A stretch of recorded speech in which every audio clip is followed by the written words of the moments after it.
आज के इस विश्लेषण में हम एक ऐसी गहराई में उतरेंगे, एक ऐसी अनसुलझी दास्तान जो पिछले कुछ समय का सबसे बेचैन करने वाला रहस्य है। हम बात कर रहे हैं एक ऐसी गुमनामी की जिसने सबको सन्नाटे में डाल दिया। तो चलिए इस खौफनाक सफर की शुरुआत करते हैं। सोचिए, दिन का उजाला, एकदम भरा हुआ पब्लिक पार्क।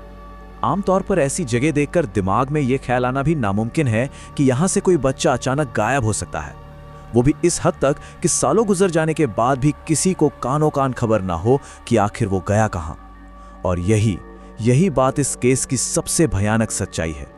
16 सितंबर 2019, न्यू जर्सी का ब्रिस्टन सिटी पार्क। ये एक आम दोपहर की तरह ही शुरू हुई थी।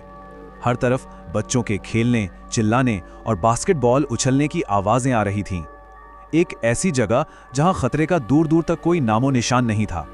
5 साल की छोटी सी डल्से मारिया अल्लावरेज अपने छोटे भाई के साथ झूलों के पास आराम से खेल रही थीं। उसकी मां वहीं पास में ही खड़ी एक कार में बैठी थी जो अपनी बहन को होमवर्क में मदद कर रही थी। दूरी इतनी कम थी कि सब कुछ बिल्कुल सुरक्षित लग रहा था। लेकिन तभी पलक झपकते ही वो सुरक्षा का भ्रम जैसे कांच की तरह टूट गया। एक बेहद छोटे खौफनाक पल में डल्से का भाई पार्क में अकेला और रोता हुआ मिला। डल्से वहां नहीं थी, वो बस गायब हो चुकी थी। अब आते हैं उन खोए हुए मिनटों पर, एक टाइमलाइन का खौफनाक पतन। देखिए, कई बार क्या होता है, गायब होने वाले केसेस में या तो रात भर का गैप होता है या कोई लंबा सफर जुड़ा होता है। लेकिन यहाँ ये पूरा रहस्य खोए हुए समय की एक बेहद छोटी सी टाइमलाइन के अंदर सिमटा हुआ है। इस टाइमलाइन पर जरा गौर कीजिए। देर दोपहर वो पार्क पहुंचे। कुछ मिनट पहले तक भाई के साथ खेल रही थी और अगले ही पल भाई अकेला मिला और डल्से गायब। उसी शाम पुलिस की भारी तलाश शुरू हो गई।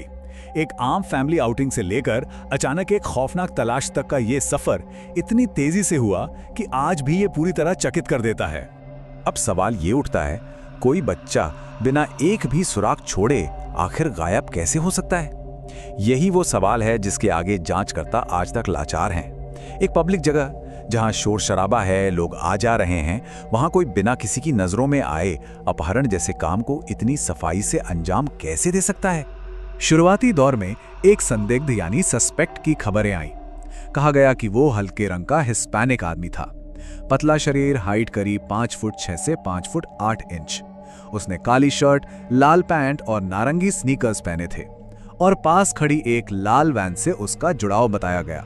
पर असल बात यह है, जब माहौल में ऐसी अफरा तफरी मची हो तो इंसानी याददाश्त अक्सर धुंधली पड़ जाती है। ये सिर्फ विवरण थे, अपने आप में कोई पक्का सबूत नहीं।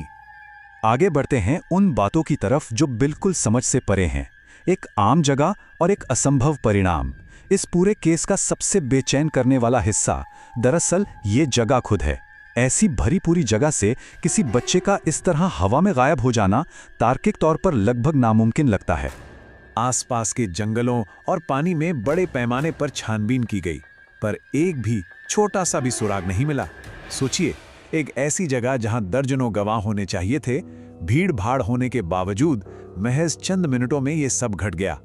किसी के चीखने या विरोध करने की कोई आवाज नहीं आई। ये घनी खामोशी इशारा करती है किसी ऐसी चीज की तरफ जो बेहद शातिर और भयानक है।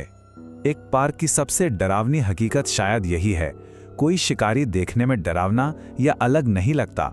अगर कोई अनजान आदमी आराम से किसी बच्चे का हाथ पकड़कर चल रहा हो तो वहां मौजूद किसी भी आम इंसान को ये बिल्कुल नॉर्मल लग सकता है।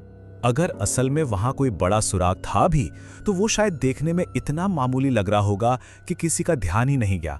शायद कोई बहुत आम सी दिखने वाली बातचीत या कोई गाड़ी का इस तरह आना जाना जो भीड़ में घुल मिल गया हो। ये पब्लिक प्लेसेस का एक बेहद खतरनाक भ्रम है, जहां हर किसी को लगता है कि कोई और तो देख ही रहा होगा। इन सब बातों के बाद सबसे संभावित स्पष्टीकरण जो सामने आता है वो है एक त्वरित और अवसरवादी अपहरण। किसी भी ठोस सबूत के ना होने पर जांचकर्ताओं का झुकाव एक ऐसी खौफनाक थियरी की तरफ गया जो बस एक झटके में हो गई। किसी भी तरह के फिजिकल निशान का ना मिलना इस बात को पूरी तरह से नकार देता है कि बच्ची खुद भटक कर कहीं चली गई। इसके बजाय यह सीधे तौर पर एक बेहद तेज अपहरण की तरफ इशारा करता है। एक ऐसा अपहरण जो किसी का ध्यान बस चंद सेकंड्स के लिए हटने का फायदा उठाकर अंजाम दिया गया हो। ये एक ऐसा रहस्य है जो आज भी रोंगटे खड़े कर देता है। क्या वो अपहरणकर्ता पहले से ही पार्क में घात लगाए बैठा था, या वो बस किसी ऐसे बच्चे की तलाश में था जो एक पल के लिए ही सही अपने परिवार की नजरों से ओझल हो? ये सोचकर ही दिल सहम जाता है।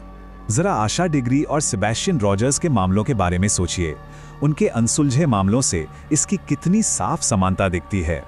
इन सभी मामलों में पूरी की पूरी त्रासदी बस एक ऐसी छोटी सी टाइमलाइन के अंदर सिमट जाती है जहां ध्यान हटने का एक छोटा सा, बेहद छोटा सा पल सब कुछ तबाह करके रख देता है। अब बात करते हैं उस ना टूटने वाले सन्नाटे की, एक अनसुलझे अंजाम की। इस घटना को काफी साल गुजर चुके हैं, लेकिन डलसे के इस तरह गायब होने का जो भारी बोझ है वो वक्त के साथ कम होने के बजाय और गहरा होता जा रहा है। उस पार्क से उठा वो खौफनाक सन्नाटा आज तक गूंज रहा है। हालांकि कोशिशें कम नहीं हुई हैं। पुलिस और FBI लगातार इस मामले पर काम कर रही हैं। यहां तक कि NCMEC ने उम्र बढ़ने के साथ चेहरे में आने वाले बदलावों की तस्वीरें भी जारी की हैं। दुनिया भर में अपील की गई, पर फिर भी इस मामले ने वो पक्के जवाब नहीं दिए हैं जिनकी हम सब तलाश कर रहे हैं। ये आज भी एक एक्टिव कोल्ड केस है।